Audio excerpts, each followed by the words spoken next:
ഞാൻ ആലോചിക്കുകയായിരുന്നു നമ്മുടെ കിച്ചുവിന്റെ കാര്യം. കിച്ചുവിന് എന്ത് പറ്റി? പച്ച പാവമായിരുന്ന ചെക്കൻ ഇത്ര പെട്ടെന്നൊരു കല്യാണം കഴിച്ചു എന്ന് എനിക്ക് വിശ്വസിക്കാനേ വയ്യ. ഈ പ്രേമത്തിന് കണ്ണില്ലെന്നല്ലേ, ഇതും ചെയ്യും ഇതിനപ്പുറവും ചെയ്യും.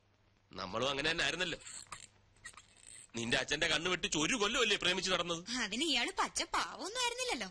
പാവമാണോ പിഴയാണോ എന്ന് ഇങ്ങനെയൊക്കെയല്ലേ അറിയുന്നത്. അവന്റെ കണ്ണിന്റെ പുറത്തൊരു കറുത്ത പാറ വീണ് കിടക്കുന്ന കണ്ടില്ലേ, ലവിന്റെ.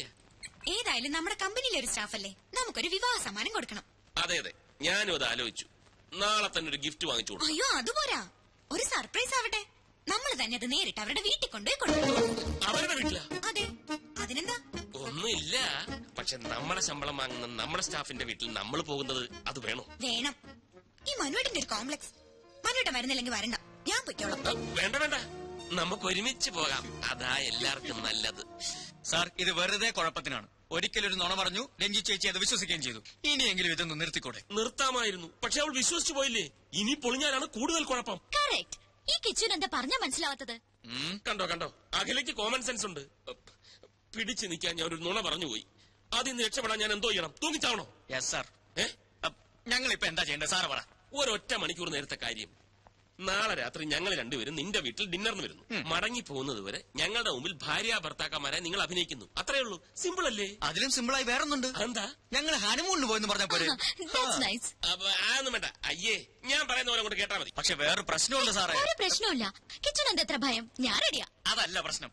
എന്റെ വീട് കണ്ട ഒരു വിവാഹിതന്റെ വീടാണെന്ന് പറയേയില്ല. അതെന്താ, നിന്റെ വീട്ടിന് മുമ്പിൽ എഴുതി വെച്ചിട്ടുണ്ടോ ഞാൻ വിവാഹിതനല്ലേ എന്ന്? അങ്ങനെ എഴുതി വെക്കേണ്ട ആവശ്യമില്ലല്ലോ സാർ. ഒരു ഡൈനിങ് ടേബിൾ ഇല്ല, ഒരു അലമാരി ഇല്ല, ഒരു സോഫ സെറ്റ് ഇല്ല, ഒരു വാഷിംഗ് മെഷീൻ ഇല്ല, പിന്നെ ഒരു ടിവി ഇല്ല, ഫ്രിഡ്ജ് ഇല്ല, കിച്ചൺ വെസൽസ് ഇല്ല. അയ്യോ, പിന്നെ മെയിൻ ഐറ്റം ഒരു ഡബിൾ കോട്ട് ബെഡ്. നിങ്ങൾക്ക് കിടന്ന് ഇങ്ങനെ. ഓ, എന്നാ പിന്നെ ഒരു കൊച്ചിനെ അവിടെ വേണിയില്ല. എന്താന്ന് വെച്ചാ വാങ്ങി. ഞാൻ ഡബിൾ കോട്ട് വേണ്ട. അയ്യോ, രഞ്ജു ചേച്ചി ചോദിച്ചാൽ ഞാനെന്ത് പറയും? ഡബിൾ കോട്ട് റിപ്പയറിന് കൊടുത്തിരിക്കാന്ന് പറഞ്ഞാൽ മതി. ചെല്ലു. ഒരു ഡബിൾ കോട്ട് എന്തെല്ലാം പുലിവാല ദൈവമേ.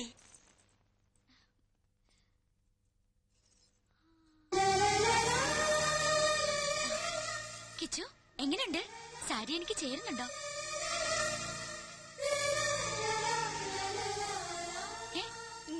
ഈ വേഷത്തിൽ താൻ സുന്ദരിയായിരിക്കുന്നു. അല്ലെങ്കിൽ ഞാൻ സുന്ദരിയല്ലേ? എന്നല്ല, ഇപ്പൊ കണ്ട ഒരു നവവധുവിനെ പോലെ തന്നെയുണ്ട്. അയ്യേ, ഇതൊന്നൊരു വേഷം കിച്ചു. പുതിയ ഷർട്ട് ഇട്ട് നിൽക്കാൻ ഞാൻ പറഞ്ഞതല്ലേ. ഇതൊക്കെ ഞാൻ ഇവിടെ വാങ്ങി വെച്ചിരിക്കുന്നത്. ഇതൊക്കെ മതിയെന്ന്. പോരാ, അഖിലയുടെ ഹസ്ബൻഡായി അഭിനയിക്കാൻ ഇത്രയും ഗ്ലാമർ പോരാ. ഊരിക്കേ. ഇനി ഇത് അങ്ങോട്ടിട്ടെ.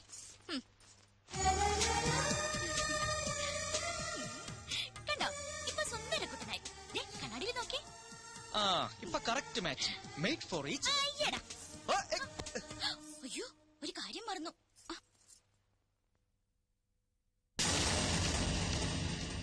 അത് വേണ്ട. ഒരു പെണ്ണിന്റെ നെറുകയിൽ ആദ്യമായി സിന്ദൂരം അണിയിക്കേണ്ടത് താലി കെട്ടിയ പുരുഷനാ. ആ പാവത്തിന്റെ ചാൻസ് നഷ്ടപ്പെടുത്തണ്ട. മനസ്സറെത്തി. ഗുഡ് ഈവനിങ് ചേച്ചി, വരൂ അകത്തോട്ടിരിക്കാം. എങ്ങനെയുണ്ട് ചേച്ചി എന്റെ കുടില്? കുടിലോ? ഇതൊരു കുട്ടി കൊട്ടാരല്ലേ. താങ്ക്സ്. മനുവേട്ടൻ എപ്പോഴും പറയാറുണ്ട് കിച്ചു വളരെ ഇന്നസെന്റ് ആണെന്ന്. ആണോ? എന്നാ ഒരു താങ്ക്സ് കൂടെ. എന്നാ കിച്ചുവിനൊരു ഇത്തിരി കള്ളത്തരുണ്ടെന്ന്. താങ്ക്സ്. അയ്യോ, കള്ളത്തരോ? അതെന്താ? ഒരു കാര്യം മാത്രം കിച്ചു മനുവേട്ടനോട് ഒളിച്ചു വെച്ചു. എന്ത് കാര്യം? കല്യാണ കാര്യം. അത് ഞങ്ങളാരും അറിഞ്ഞില്ല. അത് ഞാനും അറിഞ്ഞില്ല. അല്ല, ഇതൊക്കെ പെട്ടെന്ന് അറേഞ്ച് ചെയ്തുകൊണ്ട് ആരെ അറിയിക്കാൻ പറ്റില്ല എന്ന് പറയാൻ വരികയായിരുന്നു. കിച്ചു നന്നായിട്ട് വീട് അറേഞ്ച് ചെയ്തിട്ടുണ്ടല്ലോ. താങ്ക്സ്. അത് ഒറ്റ ദിവസം കൊണ്ട്. അല്ല, ഈ കല്യാണം പെട്ടെന്നായതുകൊണ്ട് എല്ലാം ഒറ്റ ദിവസം കൊണ്ട് സെറ്റപ്പ് ആക്കിയെന്ന് പറയുമായിരുന്നു. ഇപ്പൊ ഈ പെയിന്റിംഗ് എങ്ങനെയുണ്ട്? അഖില വരച്ചതാ? അഖില പെയിന്റ് ചെയ്യൂ? പിന്നെ ഈ മുറി മുഴുവൻ പെയിന്റ് ചെയ്ത് അഖിലല്ലേ. മനസ്സിലായില്ലേ? ഒരു തമാശ പറയാൻ ശ്രമിച്ചതാണ്. ഹലോ. കൺഗ്രാറ്റുലേഷൻസ്. വരൂ ചേച്ചി. എങ്ങനെ ഉണ്ടായിരുന്നു സാർ? ടോട്ടൽ കുളമാക്കി. എങ്ങനെ? Over expense, over expression. തലനാരിഴയ്ക്കാണ് രക്ഷപ്പെട്ടത്. ഞങ്ങളുടെ പാചകമൊക്കെ ഇഷ്ടമായോ ചേച്ചിക്ക്? ഗ്രേറ്റ്. അഖില എന്താ ഇരിക്കാത്തത്? അതെ, അഖില ഇരിക്കൂ. നമ്മളുടെ എന്തിനാണ് ഒരു ഫോർമാലിറ്റി അല്ലേ? ഞാൻ ഇരുന്നോളാം. അല്ല, മനസ്സാർ ഒന്നും കഴിക്കുന്നില്ലല്ലോ. കഴിക്കൂ സാർ, എല്ലാം സാറിന്റെ പണം തന്നെയാണ്.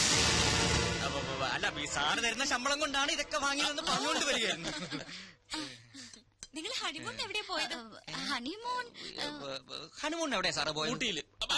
നിങ്ങളുടെ ഹണിമൂൺ ഞാനെങ്ങനെ അറിയുന്നത്? അല്ലേ, ഹണിമൂൺ ഞങ്ങളുടെ ആയിരുന്നല്ലോ.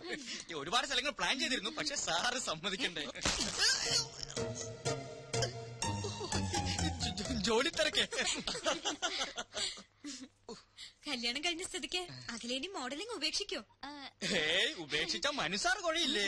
അല്ലേ സാറേ? അതെ അതെ, അഖിലെ കമ്പനിയിലെ ഏറ്റവും നല്ല മോഡലല്ലേ. മാത്രവുമല്ല കരിയർ ഇസ് കരിയർ അല്ലേ? അതെ സാർ. അല്ല, ചേച്ചിയും സുന്ദരിയാണല്ലോ, എന്നിട്ടെന്താ മോഡലിംഗ് ചെയ്യാത്ത? അതിന് മനുവേട്ട സമ്മതിക്കണ്ടേ? അതെന്താ സാറേ, സാറിന് മോഡലുകൾ വലിയ ഇഷ്ടമല്ലേ? ചിക്കൻ ഫ്രൈ നിറകെ കേറി. സാറ് വെള്ളം കുടിക്കോ? അപ്പൊ അതെ, താമര സ്വീറ്റ്സ് എടുത്തോണ്ട് വാ. സാറിന് ഞാൻ വെള്ളം സാറിന് ഞാൻ വെള്ളം കുടിപ്പിക്കാം. കിച്ചു പോയി സ്വീറ്റ്സ് എടുത്തോണ്ട് വാ. ഞാൻ വെള്ളം ഞാൻ വെള്ളം കുടിപ്പിക്കാം. ഞാൻ കുടിക്കാം. പോയി സീറ്റ്സ് എടുത്തോ. ഞാൻ വെള്ളം കുടിച്ചോളാം. പഞ്ചാരക്കുട്ടപ്പിന് സ്വീറ്റ് തിന്നു. ഐസ്ക്രീം റെഡിയാണോ മാഡം? ഇയാൾ എന്തിനാ ഇങ്ങോട്ട് വന്നത്? അത് പിന്നെ ഈ ഭാര്യ ഭർത്താക്കന്മാരായിട്ട് അഭിനയിക്കുമ്പോ സംശയം തോന്നുകയേ ചെയ്യരുതെന്നല്ലേ മനസ്സാറ് പറഞ്ഞിരിക്കുന്നത്. അതുകൊണ്ട് ഭാര്യയെ സഹായിക്കട്ടെ എന്ന് പറഞ്ഞ് ഞാനിങ്ങ് പോന്നു. ഞാൻ എന്ത് ഹെൽപ്പാണ് ചെയ്യേണ്ടത്? ഡാർലിങ്ങോ? ദേ, ഭർത്താവ് ചമ്മലൊക്കെ അവരുടെ മുന്നിൽ മതി. എന്റെ അടുത്ത് കാണിച്ചാലുണ്ടല്ലോ, ഇതെടുത്ത് മുഖത്തൊഴിച്ചു തരും ഞാൻ. ഒരു ഡാർലിങ്. എഴുന്നേറ്റുള്ളൂ. അയ്യോ, എഴുന്നേറ്റോ? ദാ ഐസ്ക്രീം. സോറി, തണുത്ത ഒന്നും ഞാൻ കഴിക്കാറില്ല. താങ്ക്സ്. അയ്യോ, മനു എഴുന്നേക്കാണോ? അത് പറ്റില്ല. കഷ്ടപ്പെട്ട് ഞാൻ ഇതൊക്കെ ഉണ്ടാക്കിയത് ആർക്ക് വേണ്ടിട്ടാ? കഴിക്കൂ മനു, പ്ലീസ്. എന്നാ മനസ്സാർ കഴിക്കൂ. അയ്യോ സാർ, ഞാൻ അറിയാതെ. It's okay. അയ്യോ സാർ, ഷർട്ടിലെല്ലാം ആയി. സാരമില്ല, ഐസ്ക്രീം അല്ലേ. ഞാൻ തുടച്ചു തരാം. കുഴപ്പമില്ല കുഴപ്പമില്ല. അയ്യോ പോയില്ല. മതി മതി, ഞാൻ വീട്ടിൽ പോയി വാഷ് ചെയ്യുന്നുള്ള. എന്തിനാ ഇത്ര ധൃതി? അയ്യോ, എവിടേക്കേ പോകുന്നത്? ഇവിടെ ഇരിക്കൂ. It's all right.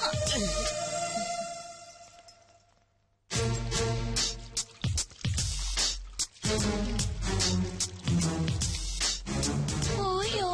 പോയി പോയി. ഇനി എപ്പോഴാ കാണുന്നത്? ആ നിക്കൂന്നേ.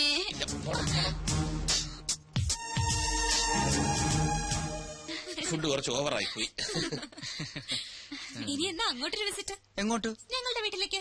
അല്ലേ മനുവേട്ടാ? അതെ അതെ അതെ. അയ്യോ, ഒരു കാര്യം മറന്നു. ഒരു സ്നാപ്പ്. രണ്ടുപേരും ഒന്ന് ചേർന്ന് തന്നെ. ഫോട്ടോ ഒന്നും എടുക്കണ്ട, ഫോട്ടോ എടുക്കണ്ട. ഇത് പഴഞ്ചൻ ക്യാമറ. ഇതൊക്കെ മതി. എനിക്ക് ആൽബത്തിൽ സൂക്ഷിക്കാനാ. പോസ് ചെയ്തേ. അല്ല, നിക്കാനല്ലേ പറഞ്ഞത്? അങ്ങനെ അല്ല കിച്ചു, തോളി കൈയിട്ട് നിൽക്കാൻ. തോളി കൈയിടണ്ട, തോളി കൈയിടണ്ട. അത് ഔട്ട് ഓഫ് ഫാഷൻ. ഔട്ട് ഫാഷനെങ്കിൽ ഔട്ട് ഫാഷൻ. കിച്ചു കൈയിട്ടെ.